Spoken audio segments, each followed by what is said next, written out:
for? That's We fucking hang out. right. Fuck you, we fucking hang out. Fucking hang out. Right. All right, that goes on pause. This goes over here.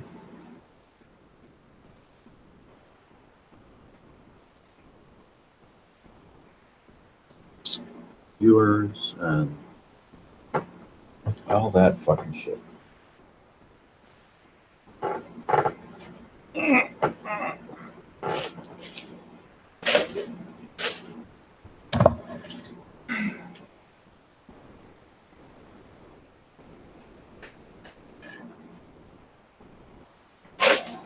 So there was a reference in that email exchange about, tried the nihilistic approach. Don't want to go back and do that again. Yes, right. What is, is it nihilism? What is it? I don't know. It's is it the epitome of fuck this? I've never been able to figure it out. I relate to hedonism a hell of a lot better than nihilism. Hedonism I get. Nihilism, I'm not so sure. Yeah, nihilism sounds like you wouldn't have much fun. Did you see your loppers on the way in? I did. I stored them. All right. Awesome. Your what am I in? Loppers. Oh, yeah. Branch loppers. Yeah, I did see them. Those things are great. Chop, chop, gobble, gobble. Yeah, they're good. Boy. Especially if you need to get someone to talk. Oh, man. That's right. Yeah. 10 digits, 9 digits. That's right. Torture here, but a little persuasion never hurt anybody. Yeah. Sometimes you have to lose a digit or two to go far. Just some of the immigrants from those troubled areas missing a section of the digit. Oh my. More than one, so it made me wonder what they went through. Or Yeah. It was just a work accident.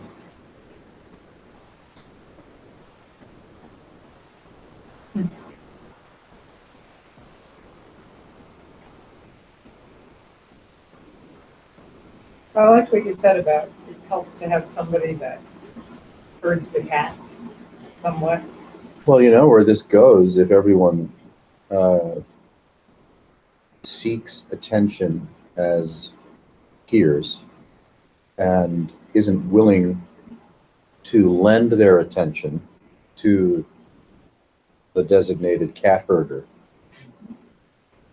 then it just becomes, a mishmash of opinions, of agreement or disagreement, or what happened to me, kind of like a Course in Miracles meeting. People tell you about their miracles and what makes them so great and so winning.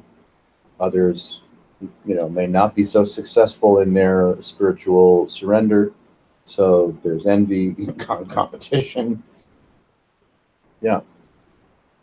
You don't have an easy task in this respect because the intention is that it is more of a equal footing kind of group. Yeah. And the only way you can effectively do the role that you do is by basically having enough respect from the group that we're not going to just Yeah. go someplace else. You when we're can't hanging out with you. That's right. You can't soapbox at people. No. So, if anyone is given and granted shared attention, non-competitive, right? Non-agreement and disagreement, just the journey of shared attention. Well, that, let's just say in New Age vocabulary, raises the vibration of the group, creates a salon where some solemnity can occur. Because there's nothing to prove or get right. There's certainly no advice to give or to get. And then you're like, wow, I give myself and get from myself advice all day long, which drives me, insane. And I can't seem to stop it at will or any other way. So if you can, contribute to and create an environment where the habit of mind and advice giving and getting is relaxed, well, boy, that's a gift. I mean, hearing about someone else's so-called spiritual experiences or unpleasant experiences that they've overcome by virtue of them being great or some magic of grace gets really tiresome after a while. Like, what about now? What about here? What about now? The typical common nature of interview, pedantry, even inquiry degrades into hypotheticalism. And I mean, I'm doing that, all day, every day. Isn't it nice? I find it nice to have an environment in shared company where that's not happening. Or at least you don't need to define yourself according, right, to mental loops.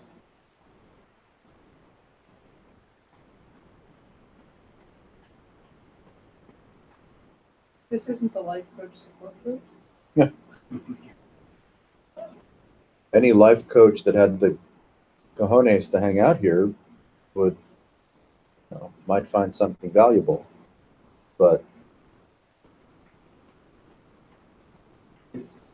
It's interesting. I've been observing the meditation when it gets to the sharing part, yes, how easily it can divert to commentary, like a journalist in a way, and just reporting on some interesting fact about Itzhak Perlman, and sure, and then a response back, and then all of a sudden it's like, I'd like to remind you why you're here, and it's an interesting conversation for another time. There you go. Direct personal experience sharing related to the practice. And Okay. it's easily said, but not so easily done. Not that I'm the best example. Of course. I do try to find always a pointer back to direct experience. And the energy is so clearly different. When it gets there, it's basically a cafe conversation, and this what you achieve here and what I hope to achieve more often in that sharing aspect is people digging and revealing, what it is that's being, presented and uprooted in some way or revealed. Yes. That's a pretty vulnerable place. Sure it is. There's every pebble, every step, pun intended, is a slippery slope into codependency, attention seeking, storytelling, evasion, right? Advice giving and getting. And that's how we're trained, right? That's the socialization that we go through in the family, in the school, in the professions, in the education, right? That's how we're trained. To be together, in an aboriginal way around the proverbial fire is really just an invitation of, shared nourishment. One is invited to relax from the inertia of oneself. Intimacy is present without having an object or an agenda. isn't it strange that intimacy is present without object or agenda? Oh. Woo! And one is invited, and you know, when it comes to, you know, quote, sharing in spiritual or whatever therapeutic circles, certainly in the 12-step, right, environment, well, anecdotal and personal story and observations or insights or suffering are, of course, you know, all welcome, so that everyone is safe, let's say, to express themselves as long as they are nonviolent, right, and non-triggering of others. And the great rule about no crosstalk then, right, permits you to be a listener in presence to someone else's, you know, suffering and recovery. And you can talk with them after the meeting if you feel moved to.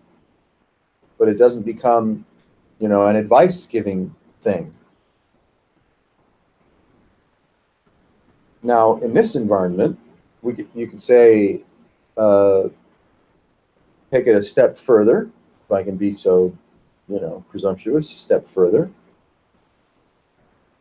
is that the invitation is the palpable presence of referencelessness. There's no emphasis on, right, trying to process the day, the week, the life, though of course those kinds of things will arise, and why shouldn't they? And they can be dealt with and responded to in a courteous manner. But the emphasis is not on who or what you take yourself to be. The emphasis is, why not be free of who or what you take yourself to be? And that's a deeper, right, challenge as concerns the cultivation of intimacy, of ease of being. It's a deeper challenge. Yeah, when you don't have this habit of orienting to the familiar. Wow. Five senses, person, identity. There you go. Cool stories. Yeah. You know, neat happenings, breakthroughs. Absolutely. Same time, I don't know if it's an art or if it's something beyond the usual processing, where it's not self-referential. I marvel at that because I'm so self-freaking-referential. Well, you're alone in that problem. Yeah, right. Jeez. Oh my God. Yeah, you're the last guy in Doylestown that still acts that way. Yeah. Well, you know, it's just curious that the conditioning is oriented towards, well, first an identity and then search for content. Those are the same. Or Yeah. to relieve yourself of content. Yes. You know, like if you're a hoarder, even a mental Sure, hoarder, or an mental information hoarder. Yes. You know, or whatever it is we collect, whether it's tangible or Yeah. subtle. That's right. And then we, you know, it's on our resume. Yeah. If we're rescue oriented, then we collect the injured. Yeah, that's right. 20 or 30 cats at one customer. He made me repair a television. The cat peed in them, and was ate through the board. Just see how quickly a situation will This appears to be situational. stream of consciousness can lead us. The consciousness appears to be situational. Here's to Yeah. Intimacy, in the way that we're referring to it, is a reduction sauce. So, wow. Is presence situational? Fuck no.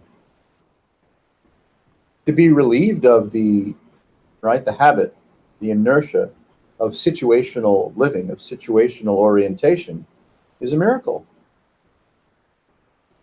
And that's what the salon is about, right?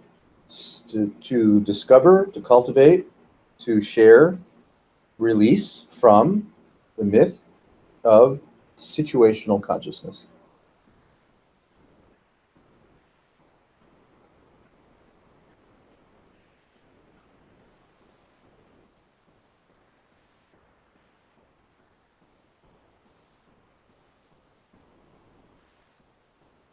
you could say that before you find yourself in a situation, Mike the Situation from, Jersey Shore, or in a situation or a condition, there's this irrefutability of availability of so-called present experience. Now, if present experience is felt in the way that it's felt, without the insistence of the subject or the objects, well, then it is pure quality. Present experience is pure quality with no specificity, no subject, no object, no situation, and no condition. And that's exactly what this is, if I may be so bold, before it's anything else. The notion of situational or conditional living or identification is always after the fact. That's what this does. Yes. Sometimes. Okay, sometimes. Yet it doesn't depend on it at all. No, that's another interesting discovery. We think we need to depend on it. Well, that's when you have the argument that we've heard so many times that, the human is designed, the mind, the brain, is all designed for survival. You're like, we're about to go extinct. It was not a good design. It could not have been designed for survival. It's not working. There's survival and there's survival, right? I mean, you learn to eat, a bunny, and then save the mushrooms for dinner or after dinner, if they're the right mushrooms. If you eat the wrong mushrooms, you're fucking dead. That's right. So, the argument that says the neocortex, the this, the that, the mind, the da-da-da is all designed for survival, this is bullshit. Yeah, the informational person that attends on occasion loves to delve into humanocentric, Yes. referential Yes. inclinations. Yep. That's right. We know him well. Without saying who. Yeah. That's right. It makes you seem very clever and well-read if you have, right, sociological, anthropological, archaeological artifacts and deliberations that grant you the gift of causality. That you know what this is, why it is, how it came about, what's what, and the reason for everything. I mean, like, I'm not worthy. You win. But that's, as you can see, more myth, right? It's the hubris of situational and conditional consciousness. Could it be like a medicine, though, or a very busy, active, acquiring mind? And there's a certain relaxation that occurs from the catch of the day. Yeah, sure. But it's an intellectual catch of the day in Yeah. that sense. Medicine is poison. Poison is medicine. Too much of it, yeah. Right? It's all the degree, the measure, That's right. the serendipity of. If you lean too heavily on it, That's you're right. looking forward to the pause. Yeah, that's right. And I'm referring internally too. Sure. The busy scenario generating should probably write soap operas, or something. You've written a million of them and starred in most. Just like one that turned out well. I'm hoping you get a letter from the Emmys saying you're nominated.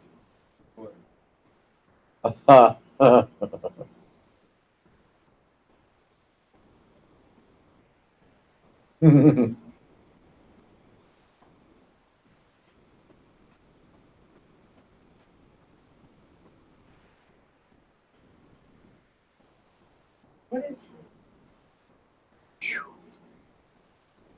Yeah, right. Of course. it doesn't seem possible to be freed from whatever's just gonna appear and do it however you're gonna do it. There's no freedom from that. But there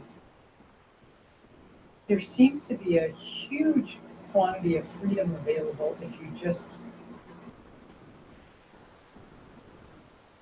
there's something else other than the individual freedom. I don't know how to put that. Well, you know, it brings to mind, you know, some of the Neo-Advaita emphases, whether on the false sense of authorship, all there is consciousness, consciousness is all there is. If it's meant to happen, it will happen. If it's not meant to happen, it won't happen. Thy will be done, you know, ... And, you know, that's a cheap philosophy, if I may be so bold. It's a cheap philosophy. You know, if someone says, oh, the reason there is suffering, right, consternation, is because of the false sense of authorship. And you're thinking, oh, well, now there is such thing as the false sense of authorship, which there's not. And then I'm the one suffering from the false sense of authorship, which you're not. And then the presumption, either by continued association with the guru or meditation, contemplation, or book study, that I can learn to not be a product of the false sense of authorship. And no, you can't.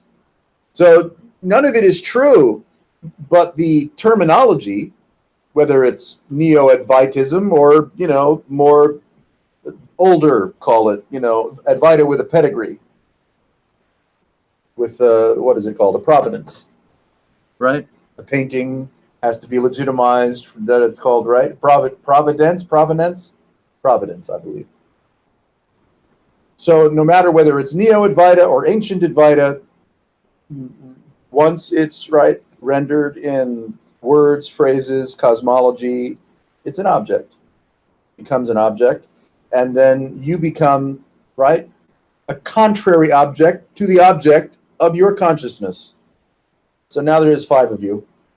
There's the consciousness, there's you, there's what appears in the consciousness, there's what you're going to do about things. I mean, you're like, you know, you've got multiple personalities instantaneously from no effort at all.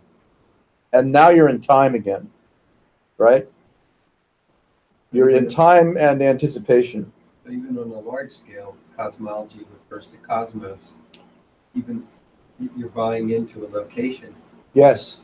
And an interface. Yes. That has the senses we're accustomed to. Yes, and if the explanation, whether it's, you know, Dzogchen, Zen, Course in Miracles, you name it, kind of speaks to you, you know, suits your sense of yourself or speaks to the nature of your experience, the nature of your disappointments and suffering, right? Addictions and recovery.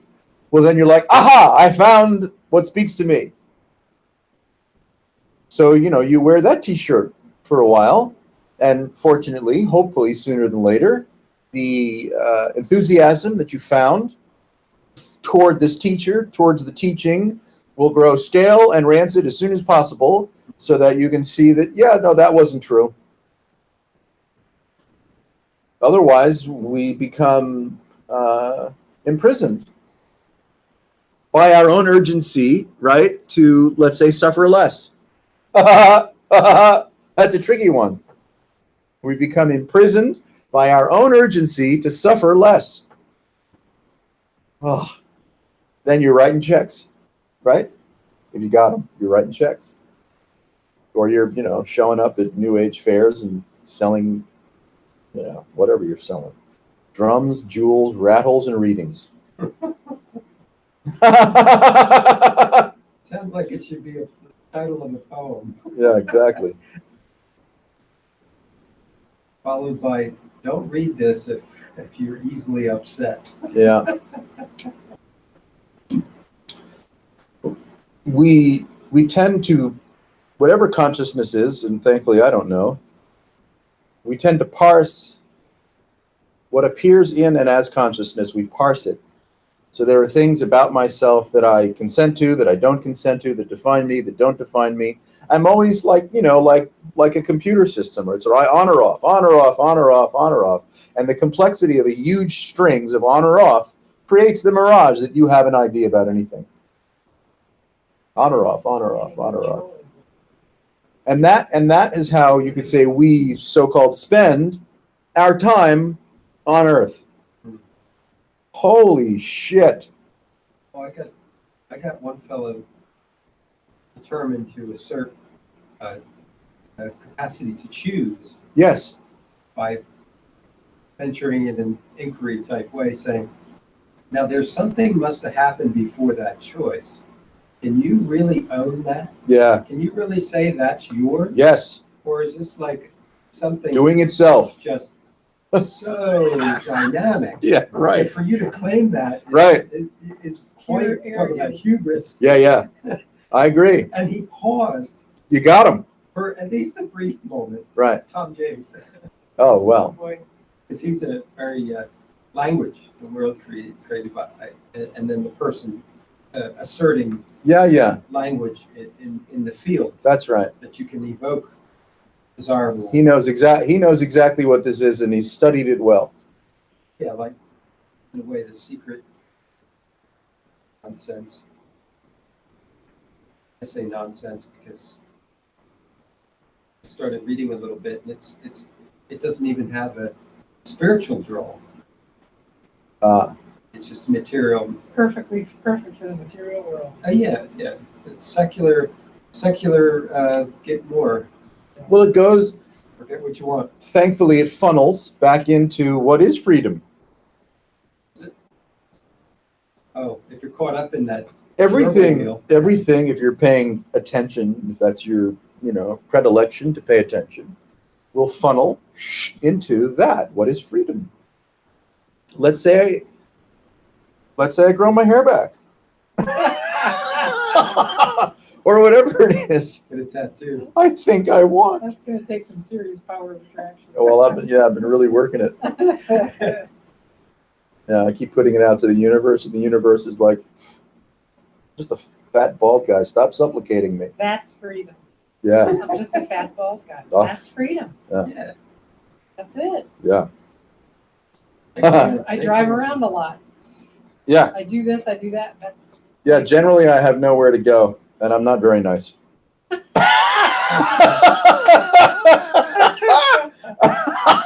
Fuck you, and it's freedom.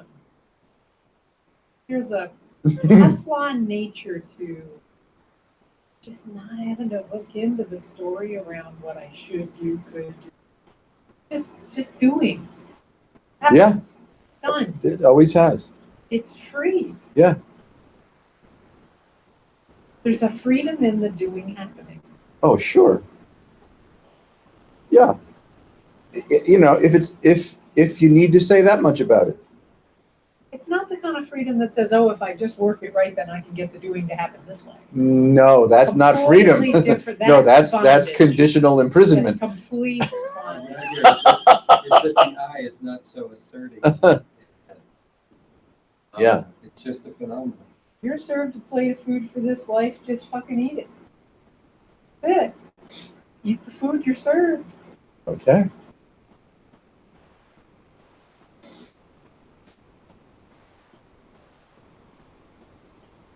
Well, consciousness, once again, if there were any, one of the ways it snookers itself, fools itself into relevance, is, through spiritual or secular conclusions.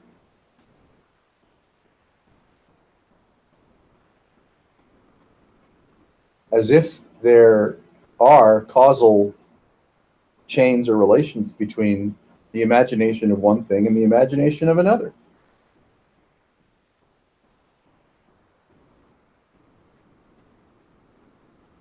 That's another form, if I may suggest, situational and conditional imprisonment.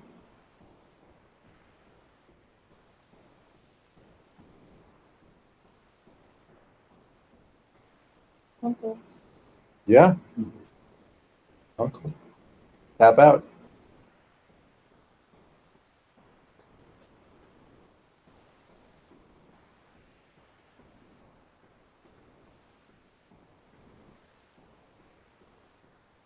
You know, if you think you need to be free, well, you've just signed a contract that says you're not presently free.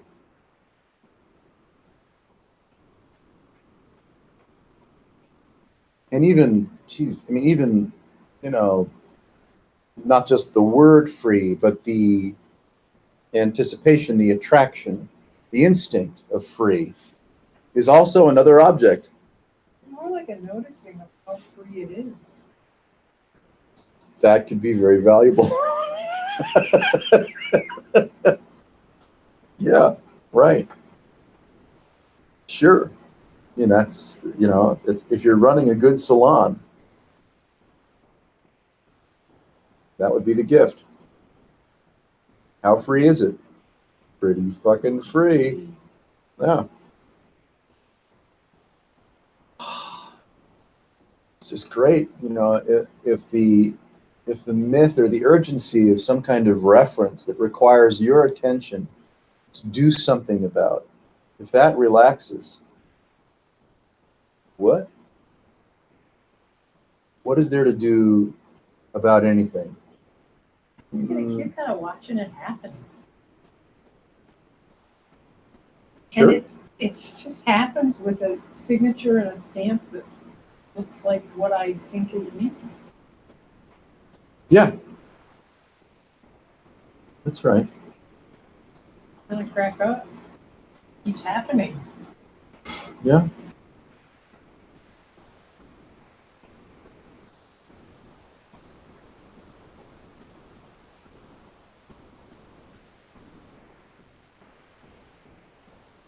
You don't need no yoga. You don't need no Kashmiri Shaivism. You know, for all I care, Ramana should put some pants on.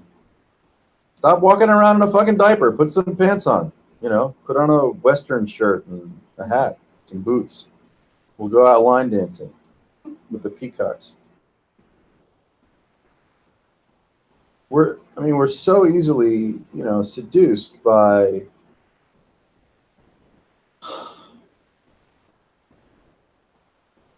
one or other form of celebrity or uniqueness or mutantism.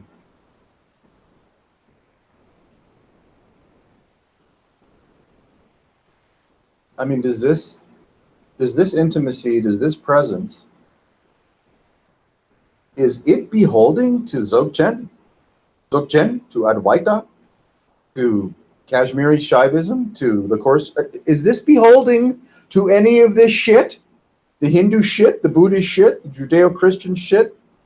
I won't say the Islamic shit because, you know, there's a fatwa in every closet. Do I have to believe what Zoroaster suggested? I hope not.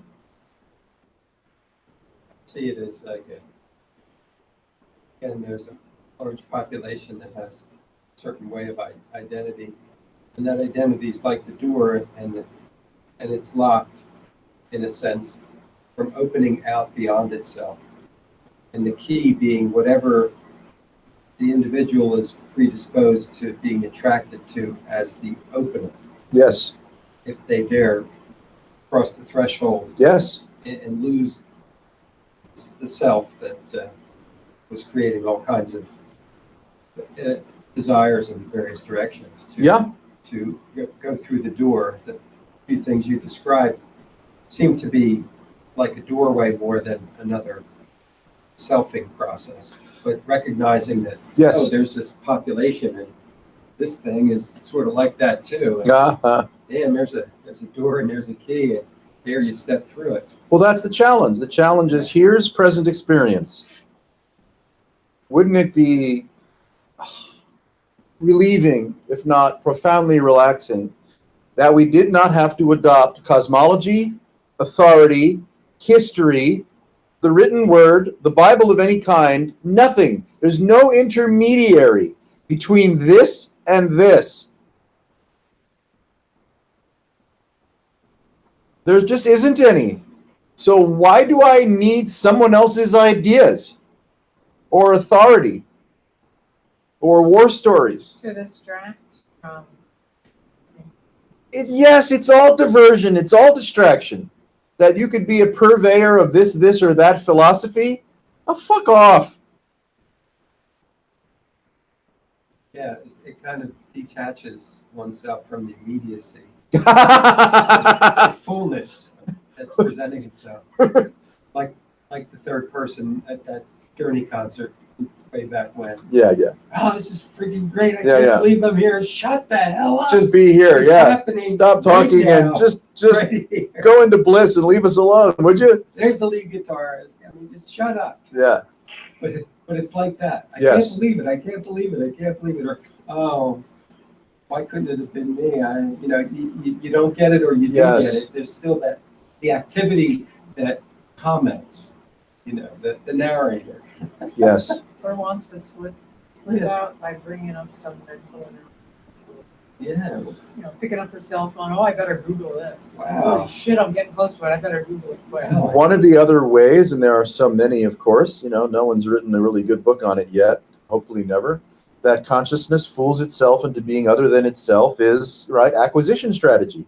Like, for instance, if I'm at the concert and I'm in the front row and this is beyond, right, rock and roll heaven, I don't know how to cope with it. So I just start, this is unbelievable. This is great.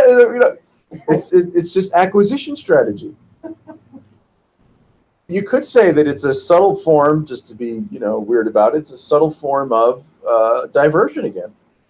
Diversion and denial. Because if there were an actual relationship with presence, and here it is, it has no authority. It has no cosmology. It has no causality. It's got nada. And then can we just say the nervous system, learns how to get used to that. So that you can relax from the habit, which is a diversion and a distraction, of acquisition consciousness. You don't need to acquire this. You might be accused of being an anti-capitalist. Right? That's Hey, the right. economy's dropping down. People aren't buying shit they don't need as much. Shut the hell up. You're affecting my business adversely. Well, yeah, right. No, that's more power to that whole track. My goodness gracious.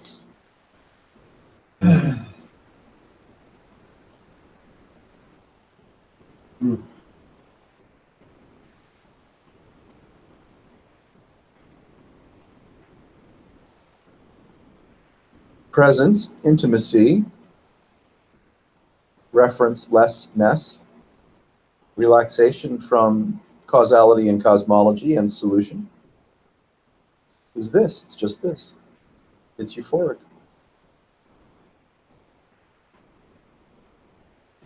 The big, pretty box with oh, never quite. I don't know. It's so easy to just miss it looking for something else. Very easy to miss it and go looking for something else. Yeah, to try to validate, right, or seek nourishment from something other than now, something other than here, something other than this. Acquisition consciousness, perpetual acquisition. Completely hooked on Starbucks bacon egg bites. They're delicious. Good to I'm know. sitting there eating it instead of just eating it. Like the hand wants to reach out and Google the ingredients list for Starbucks bacon egg bites. Like, why you go. can't I just sit there and just eat it? Yes. And I did, but I was aware of that impulse. Like I wanted Yes. to Google it. Yeah. Yeah. Sunshine, bacon egg bite. Life couldn't have been any better. No, not in that moment. Are you I kidding? just, like the mind wanted those fucking ingredients. Yeah. Yeah. My taste buds were like 2 thumbs up, man. It didn't need it. So we can see if we're willing to look. We can articulate if we're willing to see. The distractible nature of acquisition consciousness, which of course you could say has been I mean, it's always been exactly what it's been. With handheld cell phone wireless technology to get an answer from God, Google as God. An interesting NYU professor wrote a book recently and was interviewed on Ralph Nader's weekly podcast, talking about Google, Amazon, Facebook, and I forget the fourth one, but the giants, Apple, thank you. And he drew some really frightening, insightful parallels about how we have turned to, these technologies, as a surrogate for God. They're the cat's meow if you want to avoid this. Perfect if you want to avoid this. It's Yes. it's available 24/7. You Yes. can have it right by your bedside. Yes, It's just right there. right. You can spend your life with your nose in your fucking phone. Many of us do and are. And the price of, let's say, privacy is a price that we think is not that high to pay. So this, can we call it the momentum of acquisition consciousness has, dare I say, always been present, if we can pretend that there's a past that we could draw conclusions from, right? And the technologies are enablers of that, that reflex, of that instinct. Because under the beautiful sunny sky, eating a perfectly delicious bacon bite is great, but not so great that it becomes completely immersive.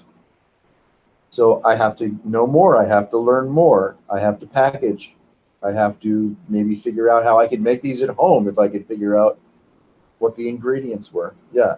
I didn't think of that. Well, so you see the nature of what we call referential or anecdotal consciousness is acquisition-based, it's temporal, it's greedy, and in a way, by indulging in it, not so easy to get out of it, by indulging in it, we malnourish. The fee for remaining under the influence of acquisition consciousness, the fee is malnourishment. And the solution that is just right at hand is more acquisition consciousness. Go for the next Yes, teaching, the next yes, training, the next that's coaching. right. More acquisition. Self is time. Self is body. Self is acquisition. Self is storage. Self is bracing and anticipation, prediction. The law of attraction. It's incessant. It's insatiable. Kind of adorable, but it's not the whole picture. Yeah. Yes. Yes. You can't fight it. You can't actually, he kind of likes that. Like, oh, yes, the project. Yeah, I love a good fight. That's right. Yeah, that's right. Turn me into a project so I can, dig my fingernails deeper into your spleen.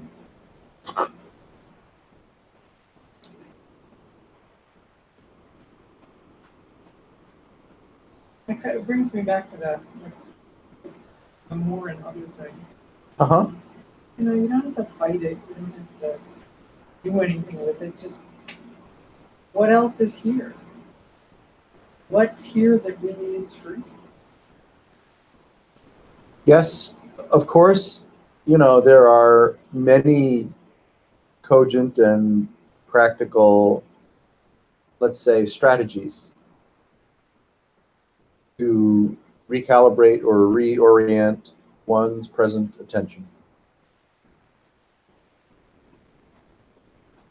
And they have some utility for a while. Is it a strategy to be ultimately strategyless? That sounds like another strategy. Well, sure. If you have one has a goal in mind that you can articulate, and then imagine that you can inhabit it, yeah, that's of course a strategy. That's other than now, other than here. It's a vehicle of, fate. It wouldn't even be accurate to observe someone having a tantrum and assume they're not free, because they may be unattached at all to that they should or not do this or that. It's just the moment. But the judge over here might be making a case.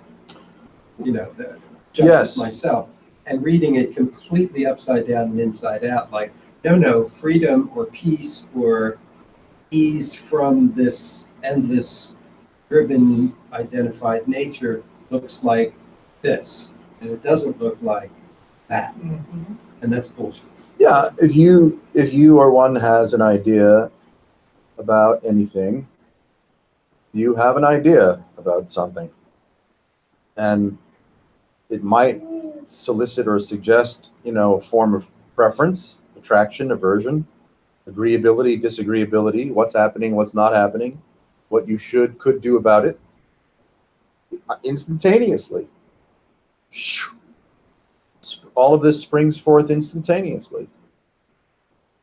And to see that, to take notice of just how instantaneous the movement of context, content, situational, conditional circumstances are that are suggesting a response from you, measured or otherwise, is always after the fact. Our commentary on whatever presence is always hallucination.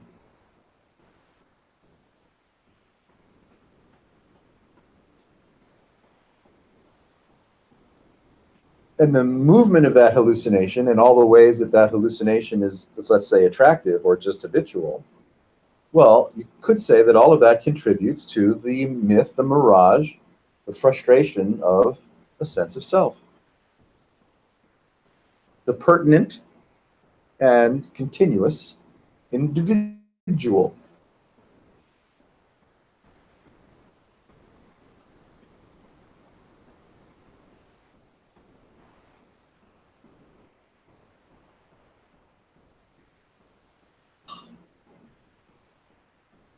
Where is freedom from the myth of one's own consciousness, the myth of one's own memory and habits to be found? Right now.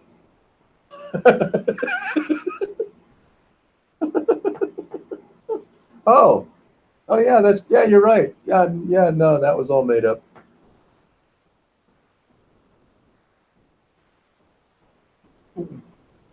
With the, let's say, relaxation of the somatic field, so that you don't need to prove anything to yourself any longer. You don't need to reach a conclusion. Get it right. Have causal confidence. Oh, you're done. You're toast. Right here. You're just absolute toast.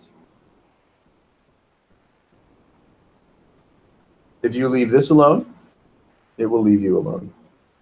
If you fuck with it, it will respond in kind. Right? A mirror. Absolutely. That's fun, right? There's no delay, is there? This is urgent. Yes, In a this mirror. is urgent. Oh, this is easeful. Oh, yes. Ha! That's right. You want it's Make up your mind. Yeah. Is it easeful or urgent? Yeah. I need to know. Yeah. See?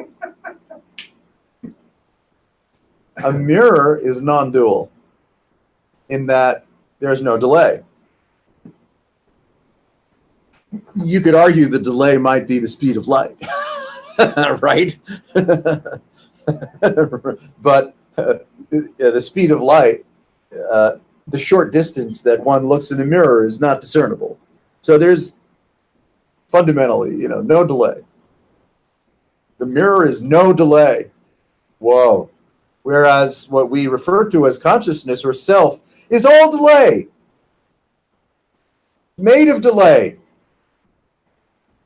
In the mirror, whether it's the physical mirror where you're grooming yourself to your heart's content, or the spiritual mirror, right, of revelation.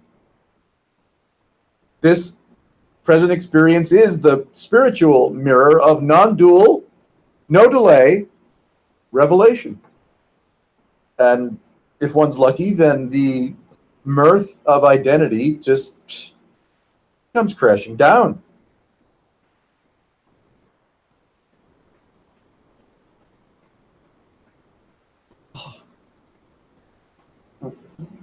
In that regard, in that respect, maybe we learn, through repeated encounter, right? I mean, you don't become a great brain surgeon the first time you go in there. Through repeated encounter with the relaxation of mind and acquisitive consciousness, you glimpse the profundity of referencelessness.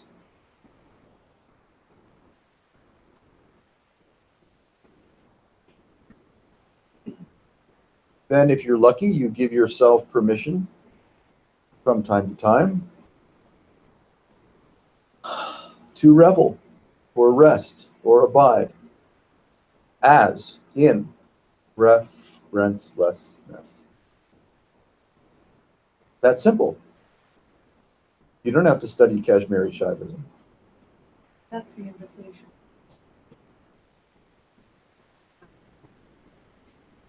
You can do Ashtanga yoga, but you don't need to.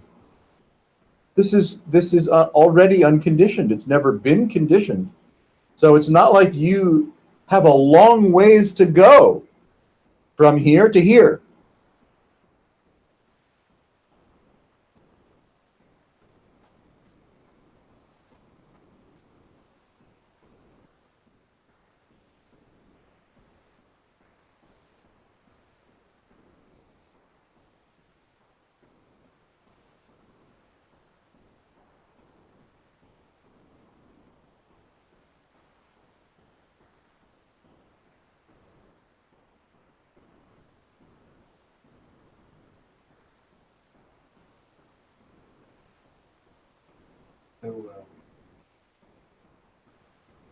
Basic physical and mental hygiene, I dare to say, has some utilitarian purpose in that if the body is not happy, it's going to have urges that will keep you from a place where you can explore that you're not that. You say Basic hygiene, if Yeah. you're lucky enough to come by it. like mental and physical is popped into my head. If you, Emotional, whatever, yes, too. if you have the good grace to benefit from basic hygiene, mental, physical, somatic, spiritual. Yeah, and that's what I was thinking of with the yoga and Yes, whatever practices. absolutely. A diet that doesn't cause Yes. irritation Yes, or neglect, constant. yes. There's no bridge necessarily No bridge. between the diplomatic cultivation of basic hygiene and the impersonal invitation to the ineffable. Some people are attracted to various kinds of hygiene from a material point of view. Right, to To look, to feel Sharp good, mind, to attract a or partner, to get ahead in the world, to whatever. To be exercised and have low body fat and, low heart rate and great whatever. So rah, rah, rah, sis, boom, bah, count me in. Yeah, and that would be more emphasizing the identity than it would be easing the impulses, but not to any extreme, Right. like an ascetic or Yeah, yeah. or a contract. Right. Where you indulge or neglect Yeah, of those. yeah. Indulge and neglect is too much. You're too busy. Right. Because it's a very simple. Oh, this? You mean this? Yeah, exactly this. Where are you going? Oh, well, I'm a fakir. I have to, I have to do this, or I have to not do that. I have to avoid this. I have to have more of that. Experimenting. It creates, fetishized consciousness. One thing that I do like about a Buddhist notion of the middle way, because Yeah. again, you're not shooting for the stars and you're not digging tunnels or whatever, to any dramatic extreme. Whatever you do, just do it. But if you do it with a fervor, you're going to find that it's going to feed on itself, and then just that locomotive will forget it has brakes. Holy shit, there's a bend ahead. What are we going to do? Anyhow, it's a funny thing. It's refreshing not to. Oh my God. If I could just do it 24/7, you might as well give me ambrosia. That's all I eat. You are ambrosia.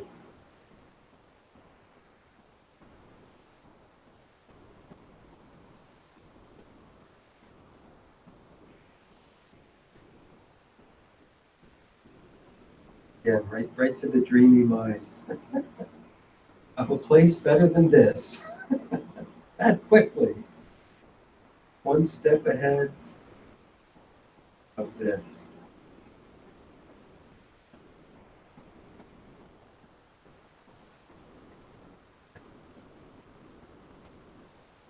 As the yoga, whatever yoga, matures or deepens,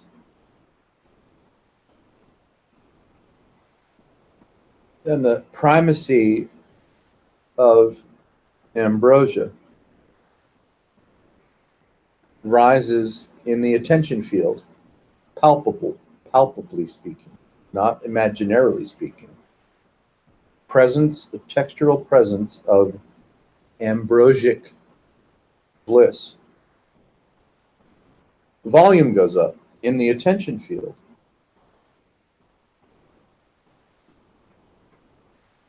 And consequently, the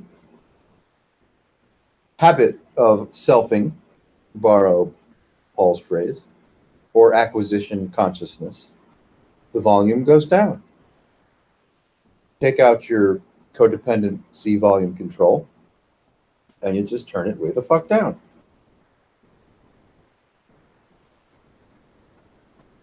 That's an essential element of the equation. Because if I remain in mind, I'm negotiating and bargaining and valuing and comparing and contrasting. I find agreement and disagreement and all manner of, distraction. So the codependency volume control is up too loud. That layer still occurs, but just doesn't seem to have the dominance in your field. The ambrosia becomes more and more dominant of its own accord. And your job, which is no job at all, is to take notice of that, which you can't ignore anyway. The notice. Hmm. Yes. Become more aware. That's the gift. If someone comes to a meditation program and has a good meditation, right? I would suggest, I might be mistaken, that what a good meditation is the palpable presence of ambrosic sensibility, ambrosic palpability and the busyness of a mind trying to negotiate and process is that's the mark of a good meditation. I mean, a good meditation could also be, I've been having a problem. I've been running it through. I have a solution now. It's a financial solution. It's an emotional solution. It's a strategic or logistical solution. That's another good meditation, right? Problem solving meditation. But the real good ones, the ones that you're like, whoa, that's when the ambrosia is high and the codependency is low. And that's not a psychological condition. It's visceral. Yes, absolutely visceral. Body. Yeah. Yes. That was an experience. Well, yeah, they're good. The conscious relationship, conscious, palpable, textural presence of ambrosia, non-specificity, freedom from psychological time. Oh yeah, that's going to make a mark. That's going to leave an imprint. You're going to like, whoa, that was some nice shit. And organically, yeah, you're likely to want to return to it when you're ready to return to it if it's not too threatening. Seconds and thirds, please. With extra whipped cream. Yeah, that's right.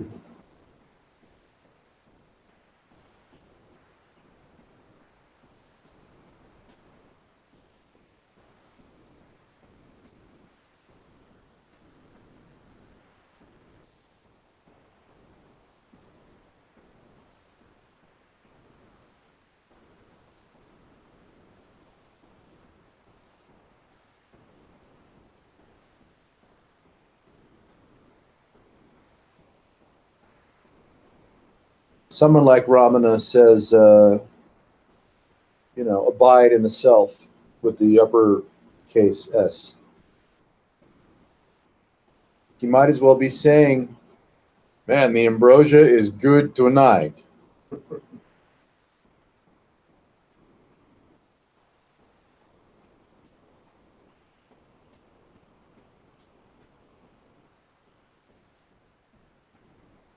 Who knows? Maybe it comes about that by becoming fond of the presence of ambrosic consciousness and the willingness to cultivate it in whatever ways, right, come to you. Who knows? It might be the case that you someday fall through the rabbit hole, right, into the revelation of ambrosia is so deep, so profound, so impersonal, so effortless, that the tables turn in that the busyness of mind and identification, which seemed to take up most of the day, with occasional visitations of, right, the divine. Now it's like, it's just ambrosia. It's always ambrosia.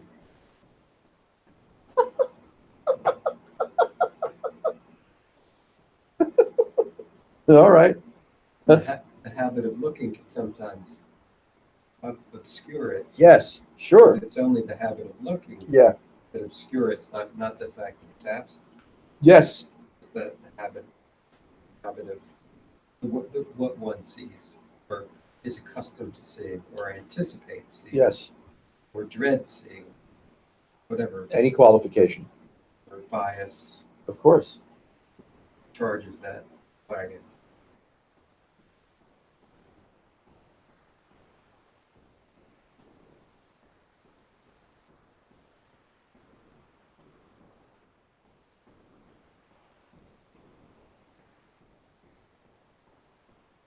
What if this were the great simplicity?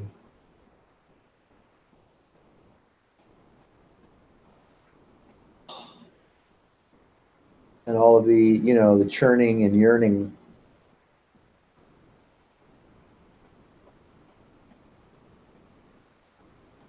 Just turned off.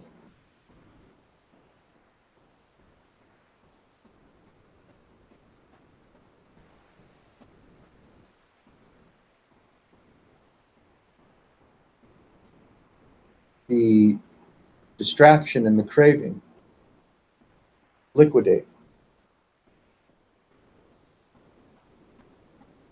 leaving the great simplicity.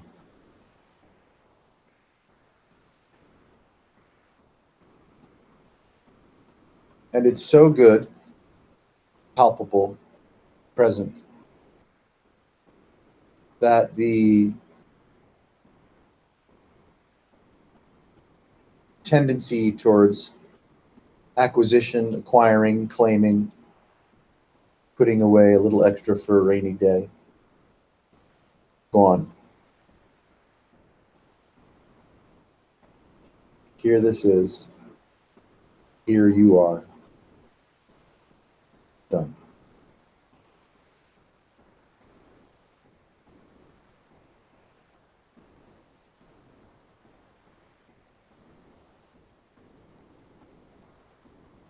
You don't got to heal anybody. You don't got to walk on water. You don't have to have a thing to say.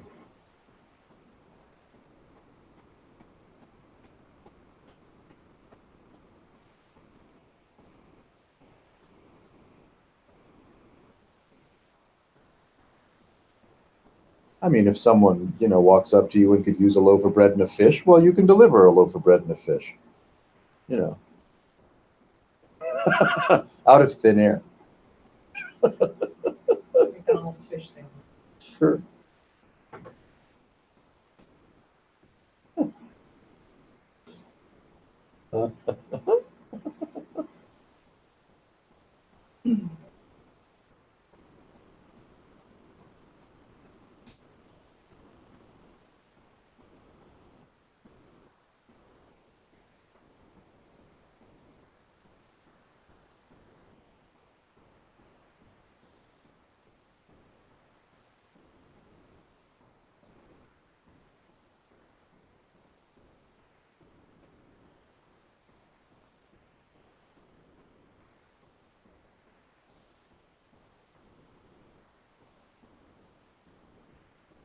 Must I reference the memory of my unpleasantness so that I can pretend that I need to do something about something?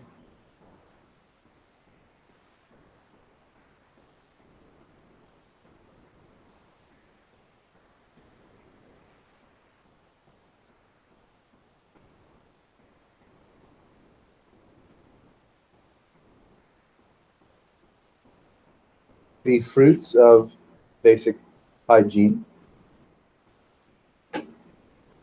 is this.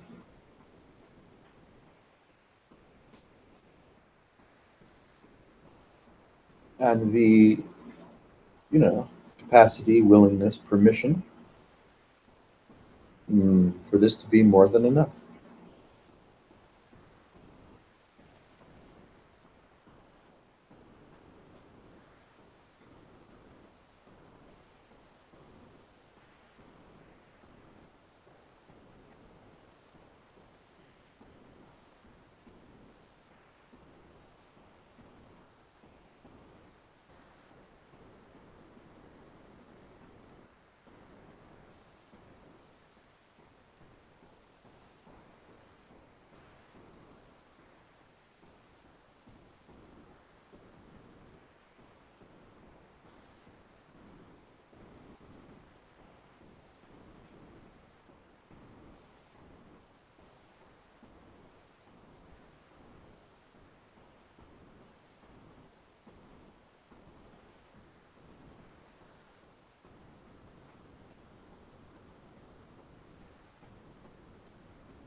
You leave the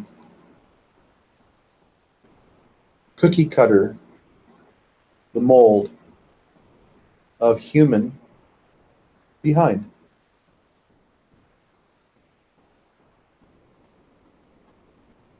The subtlety of ambrosic consciousness, the nourishment, euphoria, does not seek to justify or vet, validate the human jello mold. You're not operating according to time or space, problem solving, justification, healing, forgiveness, or amends.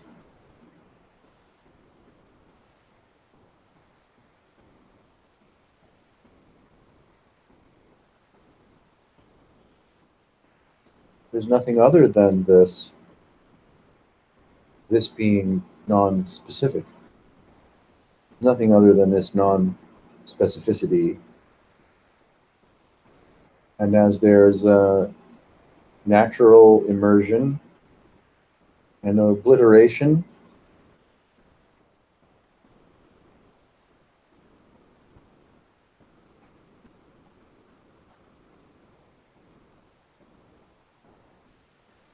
there's no longer the impulse to characterize.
You haven't solved anything. You haven't accomplished anything. You haven't unraveled deep secrets from Shangri-La. You haven't pleased anyone.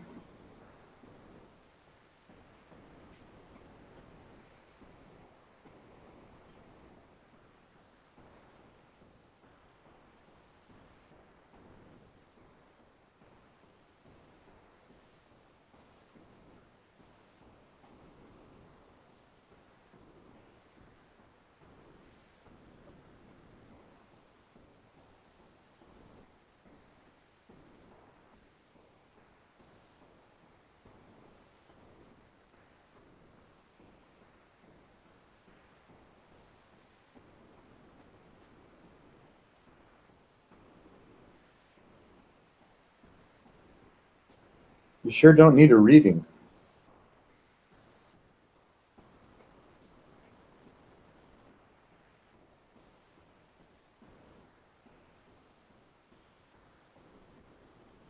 Anything that anyone might tell you about yourself, borrowed from the ether, from their guides, from mediumship, from the silent mouth of dead people. It has nothing to do with you.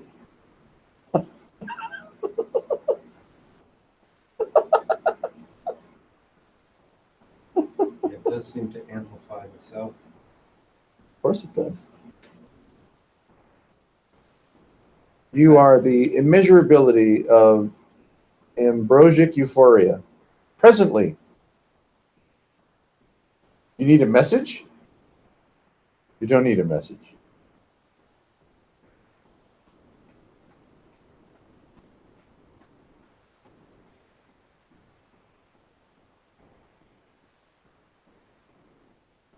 You think you need to know something about somebody else? You don't.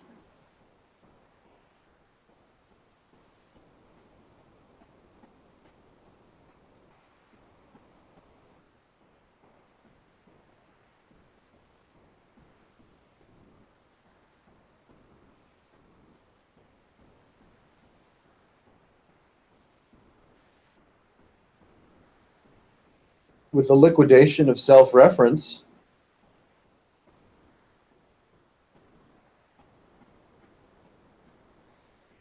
you do not require healing.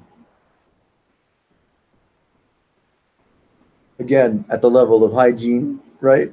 If there's a disturbance, organic or otherwise, and allopathic or complementary interventions can assist you in suffering less, being out of pain, right? Yeah. Step up to the plate. Sign up. Do what it takes. But with a release from self, you don't need psychological healing.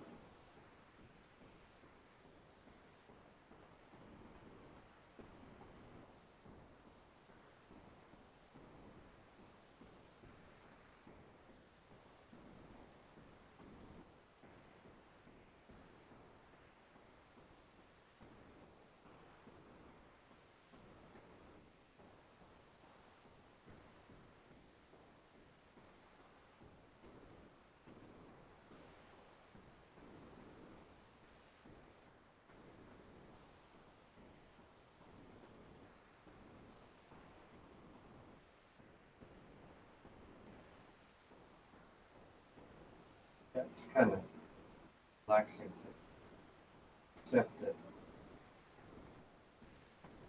you just described is equally available to what might appear to be a disturbed human being or what might appear to be enlightened human being. Equally available because the identity is code. Or, it's just a accoutrement. It's a non-essential, even though it seems essential. Human survival thing. Waking up's cooler than being in a mental institution. Though the line seems to be really close. Yeah. Almost. Like, tell me the difference. Yeah, that's right. Because again, Well, the enlightened one's always on time for lunch. I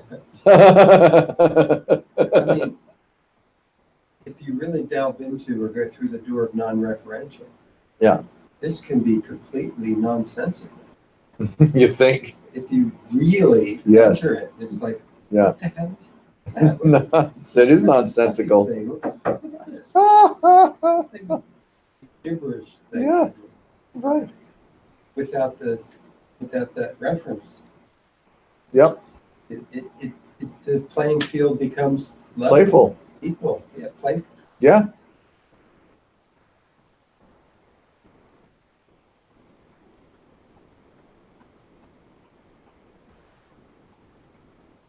Yeah, that just relaxed the commentator.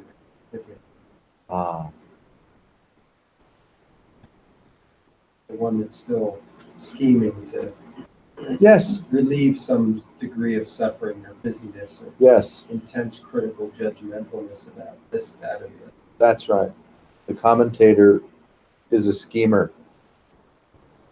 Yeah.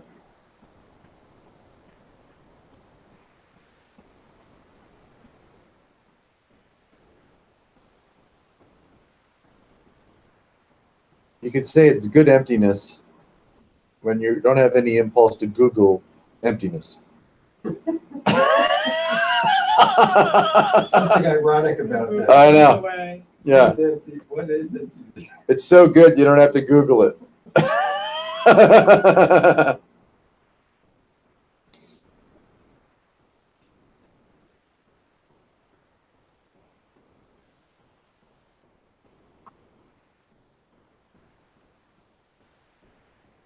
Yeah. A whole week of work, right? We hit the hour of 9. We're close. 10 more minutes of delicious fun before it's 9 o'clock. It's usually like clockwork. When it hits that, I'm really ready to do something like Yeah. change my position. I want to change my position. Like laying down, Like yes. laying down and chilling in front of them. I'm going to fire my broker and change my position. But don't accuse me of being a flip-flop.